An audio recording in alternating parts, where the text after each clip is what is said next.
Muito bem, estamos de volta já no mês de agosto, depois que nós vivemos aí o Festival de Inverno aqui em Bragança Paulista, com várias atrações e várias participações. E nós já reservamos já nesse mês de agosto para estar falando de música. Ele já esteve aqui conosco, já participou, já falou, e a última vez que esteve estava viajando, né? Ia cursar fora, a gente ficou aí na expectativa que quando ele voltasse, que estivesse no Brasil, passasse por aqui e viesse contar suas histórias, as suas experiências e dividisse conosco um pouquinho do seu talento também. Mas ele vai estar já no dia 6, sábado agora de agosto, na Casa da Cultura aqui de Bragança Paulista. Ele vai estar se apresentando. Ouvir para Encantar, ele mesmo já esteve no primeiro, esse é Ouvir para Encantar 2, que é pela ABCC, não é isso? Então nós vamos bater um papo com ele. Mas antes de falar quem é e quem estará com a gente, Rita, obrigado por ter aceito o convite e estar com a gente, né? Muito obrigada. Mais um programa, você. Tá bom? Ok, muito obrigado pelo convite e estar participando aí com o nosso artista aí, que vai ser o protagonista do nosso espetáculo dia 6 de agosto. Muito bem, ele esteve conosco. Eu quero... Faz tempo que a gente não se via, né? Mas como é bom tê-lo aqui para a gente falar de música e tentar mostrar um pouquinho para todo mundo aí a importância, sobretudo da música erudita. Eu tendo o Paulo Paulino. Paulo, boa noite, seja bem-vindo com a gente. Boa noite, muito obrigado por estar aqui mais uma vez, né? E vamos tentar ajudar com a música, né? Tentar falar um pouco de música clássica e lírica, né? Erudita. Bom, você, a última vez que você estava saindo e voltando a viajar, né? Conta um pouquinho dessa trajetória aí para quem não te conhece aí. Eu comecei, né, aqui no Brasil, claro, em São Paulo, estudei lá, fiz faculdade lá. Fiz faculdade de canto erudito, bacharelado em canto erudito. E depois eu fui para a Itália, né? Tentei fazer uma audição com a Mirella Freni, né? A grande soprano, né? Muito conhecida. E fui, estudei bastante antes de ir, me preparei, mas tinha aquela coisa, né? A gente não sabe, né, o que vai acontecer. E graças a Deus correu tudo bem na audição. Eu fui um dos poucos candidatos que ela escolheu. E estudei um pouco com ela durante 3 meses, em Vignola, né, na Itália, uma cidade de interior bem pequena, próxima de Bolonha. E logo depois eu tentei fazer uma audição para o Teatro de Bolonha, né, Teatro Comunale de Bolonha, que era para a escola de ópera italiana do teatro, que eles tinham acabado de abrir. E também me dei bem, fiz uma boa audição, fui chamado e... Aí acabei saindo do curso com a Mirella Freni, porque lá eu fazia uma vez por mês, né, uma semana por mês. E as outras 3 semanas eu ficava sem fazer nada. Então me pesou essa coisa de ter mais atividades, né, durante a semana, durante o mês. E então eu fui para Bolonha e fiz ali também, recebi uma bolsa de estudo e tinha condições de cantar no teatro também, mais oportunidades, né. E depois, quando eu vim para cá, eu estava indo para a Irlanda, né, para o festival, né, o Wexford. Eu vim de férias aquela vez que eu vim aqui no programa, né, e eu tinha conseguido também, através de uma outra audição, fazer um teste para o festival de Wexford, né, o Festival de Ópera de Wexford, na Irlanda. E graças a Deus também me saí bem. E então... Foi depois disso que a gente não falou mais, né? Sim, então daqui aí, começa... Eu imagino que a correria lá foi imensa, né? Graças a Deus, nesse festival eu fiquei durante 2 meses, praticamente 50 dias, ensaiando uma ópera de Donizetti, Maria Padilla. Não é uma ópera muito conhecida, mas nesse festival eles fazem óperas desconhecidas para mostrar para o público, né? O público conhecer. E fiquei lá ensaiando e tudo. Depois era o período de férias do teatro ainda, de Bolonha, né? Porque lá as férias são... diferentes daqui, né? De verão lá é dezembro, janeiro, não, é julho, agosto, né? E aqui dezembro, janeiro. Então lá eles têm um período maior no período de verão, que é julho, agosto, setembro, mais ou menos. Então eu tinha esse período. Aí eu voltei em outubro para Bolonha e fiz o outro, mais um ano, né? Lá no teatro, fiz 2 anos no total. E o ano passado fiz uma outra audição, porque a Itália já também podemos falar disso depois, não está muito bem, né, mesmo a cultura e a arte lá cortaram muitos gastos para a cultura e para a arte. Então eu resolvi tentar uma coisa nova na Alemanha, né? Porque a Alemanha, tenho muitos colegas de trabalho que me disseram que a Alemanha tem mais condições de trabalho, tem muitos teatros e todos eles funcionam e bem, né? Com pagamento em dia e tudo. Então eu fiz uma audição para o Staatsoper de Hamburgo, né? E que seria em português Estado da Ópera, né? De Hamburgo. E também fui bem. E então comecei lá em agosto do ano passado, né? Vai fazer um ano. Agosto do ano passado, está fazendo um ano que eu fui no final de agosto. E fiquei lá 11 meses, né? Cantando lá na Ópera Estúdio do Internacional do Teatro. E estamos cantando, fazendo muitas coisas. Bom, já nós vamos ver aí algumas, Maurinha, nós vamos ver aí já também uns trechos do seu trabalho que ele está citando aí. Eu gosto sempre de reforçar uma história que você conta, porque ele tem 23 anos, vai fazer 24, não, já fez 24, né? Acabei de fazer. Né? Acabou de fazer 24 anos no dia 30, né? Semana passada. É novo, né? Mas eu gosto quando você conta a história, porque eu imagino que tem muita gente nos assistindo, seja pais ou aqueles jovens, que alimentam um sonho. E parece que esse sonho é muito distante, porque nós não somos um país, infelizmente, com essa cultura. Eu estava vendo as imagens, já você de casa vai ver, eu fiquei muito feliz, né? Tem lá, mas triste ao mesmo tempo, que nós não temos um local aqui tão forte que possa dar esse espaço. Mas a sua história é muito interessante, quando você falava que cantava em casa, seus pais já perceberam isso. Conta um pouquinho para quem está em casa, ô Paulo. Então, como eu comecei, mais ou menos... que a sua família percebeu que poderia... Então, no geral, né, a cultura brasileira não é essa, né, da música clássica, da música erudita, mesmo do balé, de todas essas coisas em geral, né, de arte, né, da arte em geral. E quando eu tinha uns 9 anos, mais ou menos, eu me lembro, a primeira coisa que eu me lembro, o primeiro recordo que eu me lembro, assim, foi que minha mãe comprou, né, o CD do Bocelli, o Romanza, né, e ninguém na minha família é músico ou canta, nem nada disso, não tem nenhuma cultura musical na família, mas a minha mãe comprou esse CD porque ela gostava de músicas românticas, boa música, vamos dizer assim, né. Foi um CD, um CD maravilhoso. Um dos mais vendidos, muito, né? Isso. E eu passava ali, tinha uns 9 anos, eu passava no corredor de casa, ela deixava ali enquanto ela cozinhava, ou estava relaxando, alguma coisa assim, e eu passava e aquela música me chamou a atenção. E então eu lembro que eu ganhei aquilo, na época ainda estava começando a coisa do CD, né? Não que eu sou velho, mas estava começando ainda, então, uns 15 anos atrás, né? Então, eu peguei tinha acabado de ganhar um rádio CD, né? Um pequenininho, estéreo, e eu levava ele pro banho também, né? Então, tomava banho e colocava o CD, né? O CD hoje não existe mais, né? Porque está completamente riscado, porque eu pegava, né? Para tudo quanto é lado, levava, então, e sempre era meu companheiro, né? Eu levava, no quarto eu cantava, na sala, no escritório, e imitava, né? Tentava imitar. Mas ainda tinha a voz branca, né? Da criança, né? Ainda. Mas eu me lembro é que pouco tempo, um ano depois, mais ou menos assim, eu já não conseguia mais cantar com a voz branca, né? Então, porque meu pai, depois de uns 2 anos, mais ou menos, quando já tinha 11, 12 anos, que foi através de um professor meu de tênis, que eu jogava tênis, né?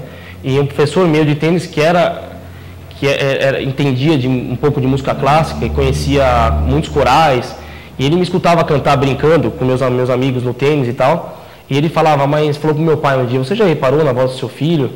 Por que você não leva ele para um coral, para ele estudar música um pouco, tem uma voz interessante? E meu pai falou: não, ele grita em casa, né, é uma coisa assim meio brincadeira, né? Aí esse professor falou pro meu pai: olha, eu acho que não é só brincadeira, porque ele canta aqui todas as aulas, ele canta, ele inventa música e tal, eu acho que não é uma brincadeira não. E meu pai aí ele meio que se tocou um pouco, pensou um pouco mais na coisa e foi me levar, né, sem indicações, foi procurar ele mesmo. E a gente tentou fazer um coral infantil, o primeiro que a gente tentou foi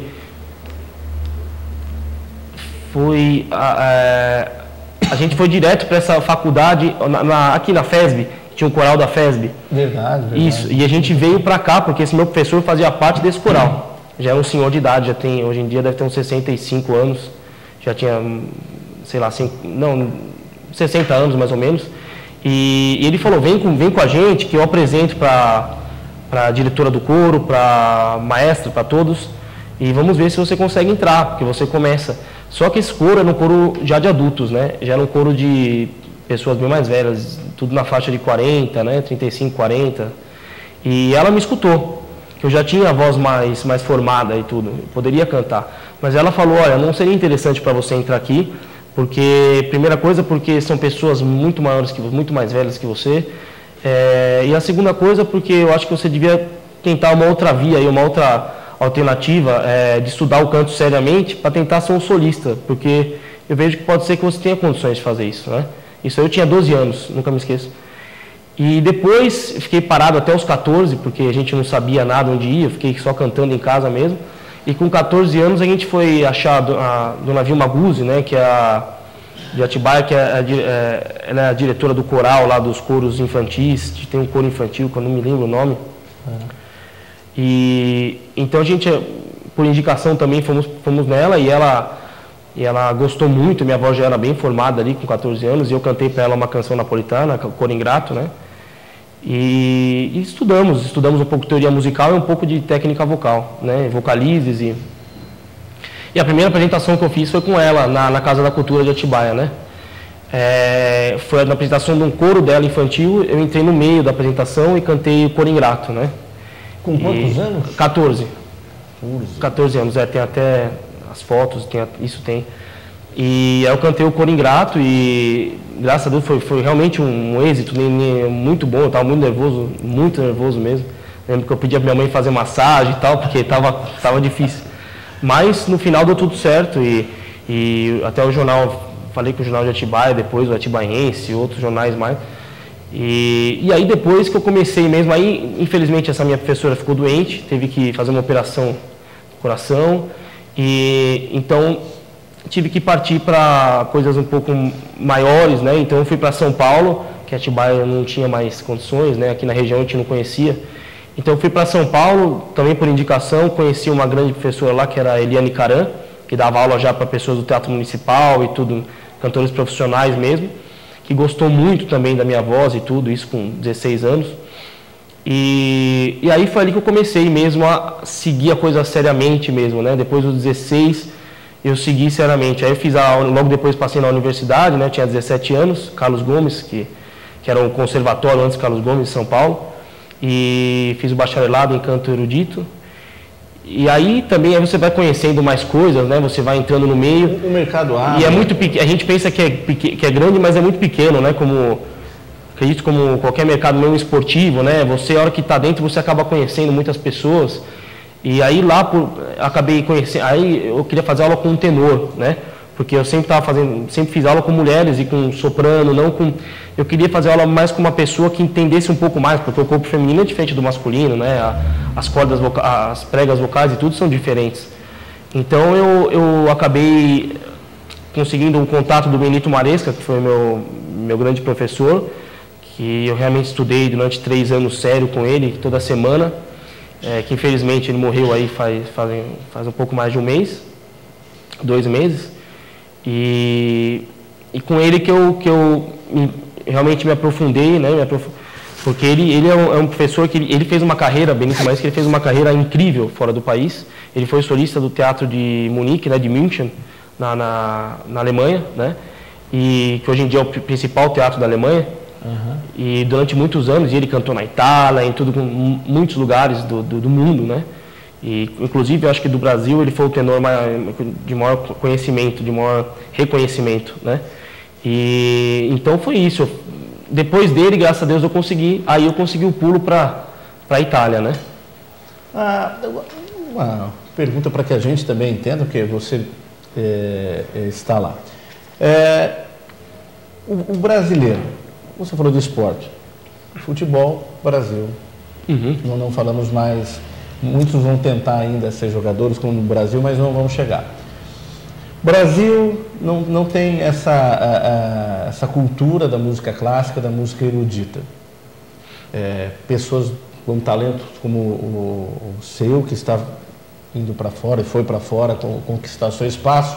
Nós entrevistamos aqui a Carmen Monarca, um doce de pessoa, pegamos uma amizade fortíssima, que é uma das cantoras do André Rieu. E tem um talento maravilhoso e tem um espaço. Brasileiro lá. Tem um espaço, de repente fala, pera um pouquinho só, o Brasil não tem essa cultura, aqui nós somos melhores, você tem que lutar contra isso também. Olha, é assim, quando eu fui, é que cada país é diferente também, né? A Itália era bem diferente da Alemanha, bem diferente em termos de pensamento, de cultura.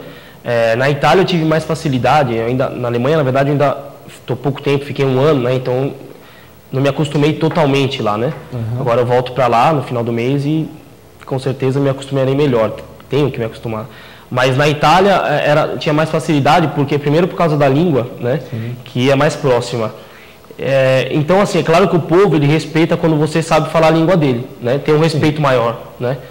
Então, o italiano, não, o alemão, por exemplo, ele tem isso muito, como a língua é muito difícil, todo mundo fala, mesmo um americano que é mais próximo, talvez, mas todo mundo que vai, alemão, já dá aquele né? Então eles têm mesmo uma preferência pelas pessoas que, se você já fala o idioma deles, já vamos dizer assim, um 30% maior de reconhecimento, porque inclusive uma das coisas para entrar, para ser fixo num teatro grande na Alemanha, é saber falar o idioma deles, não com fluência, né? Mas você ter uma boa noção, poder se virar muito bem. É o que eles falam do idioma oficial da casa, do teatro. A Carmen Monarca falou que ela sofreu com isso porque era o holandês, né? Isso, eu imagino.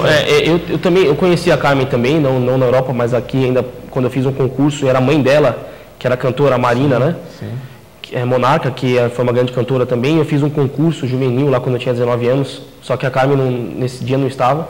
Eu conheci a mãe dela e ganhei o concurso também, graças a Deus. E conheci a mãe dela, uma simpatia, né, de pessoa. Então, mas é realmente muito difícil de você porque eles têm preferência, claro, por exemplo, na Alemanha, eu acredito que por exemplo, a ópera italiana, eles têm muita dificuldade para cantar o italiano, o alemão. Tem muita dificuldade. Pelo idioma carregado, gutural. Tem muita dificuldade, porque o idioma deles é carregado de consoantes, né? Sim. E o italiano é cheio de vogais, né?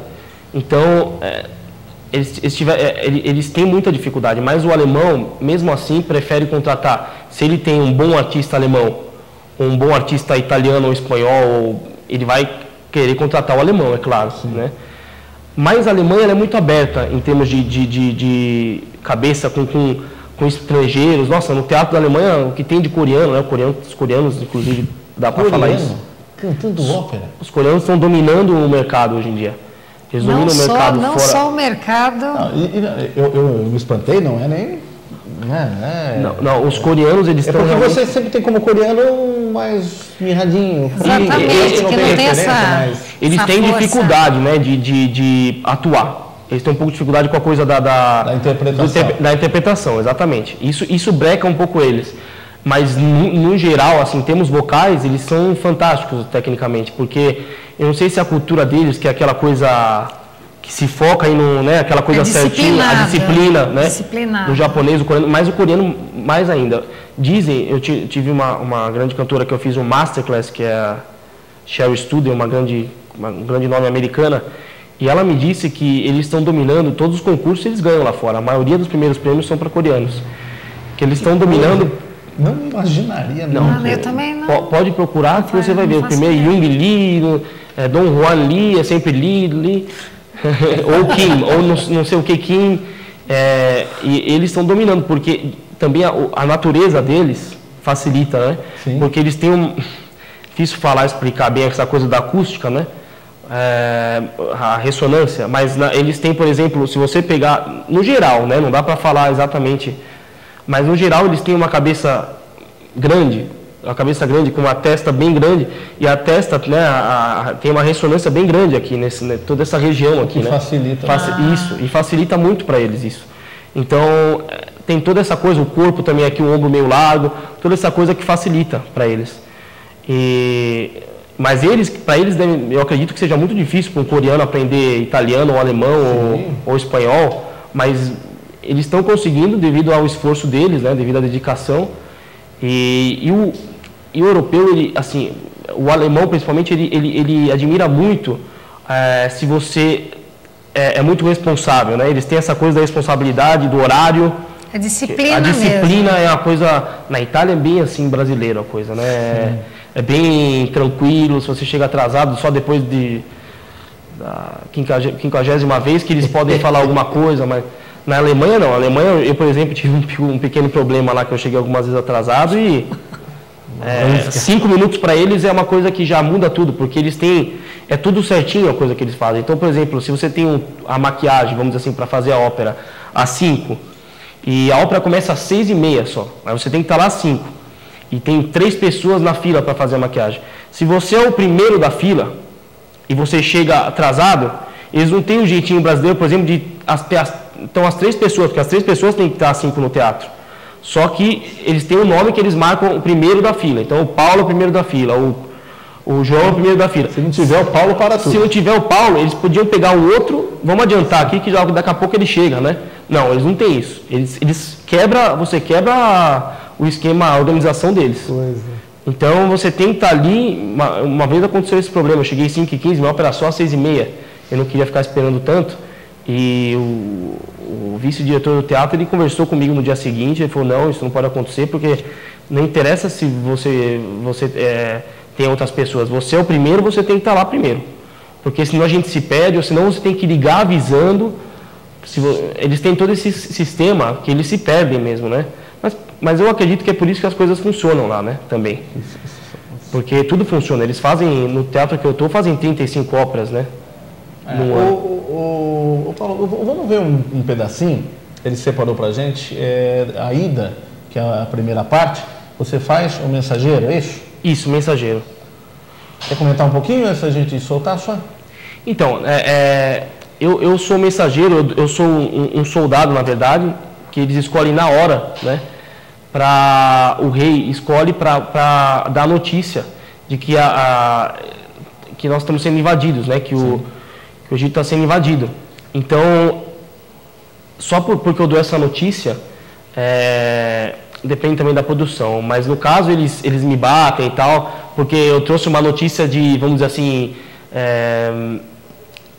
uma desgraça, né? Uma desgraça. Então, a cultura deles, então, os soldados até me batem e tal. E é uma ópera que a Ida é uma escrava, né? E ela é apaixonada pelo Radamés, que é o tenor, né? E ele é o coronel do outro... dos inimigos, né? Exatamente. Então, ela não pode, porque ela é escrava e a patroa dela, que é a Mineres, vamos dizer assim, a patroa, a filha do rei Egito, ela é apaixonada também pelo Radamés, né?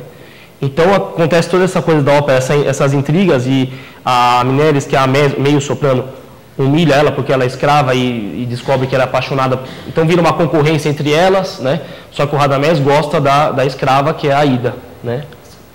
E no fim eles acabam morrendo, né? Porque condenados, e eles morrem os dois juntos, né? Aí tem o dueto de amor final que é lindo também, que eles morrem e cantam juntos, belíssimo. Aliás, é uma ópera maravilhosa, mas vamos pôr na parte exatamente em que o Paulo Paulino canta. Vamos lá, solta pra gente aí, pode deixar, Pedro.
Muito bem. Sensacional, certo, Rita? Maravilhoso, maravilhoso mesmo. É um espetáculo e que bom que a gente vai estar tendo isso daí muito próximo da gente. Eu vou ter que chamar o intervalo já, o Paulo. Depois a gente vai comentar um pouquinho. No Festival de Inverno, nós tivemos aí, na Casa de Cultura, a ópera La Traviata. Depois vamos falar um pouquinho dessa coisa menor e se é importante ou não. Mas nós vamos para um rápido intervalo, voltamos já com o tenor Paulo Paulilo, hoje ao lado da Rita Vale, do programa Coletivo de Imprensa. Hoje excepcionalmente gravado, por isso que não há participação por telefone nem por e-mail. Se quiser por e-mail, pode passar. Depois a gente reporta ao Paulo, tá bom? Um rápido intervalo, voltamos já.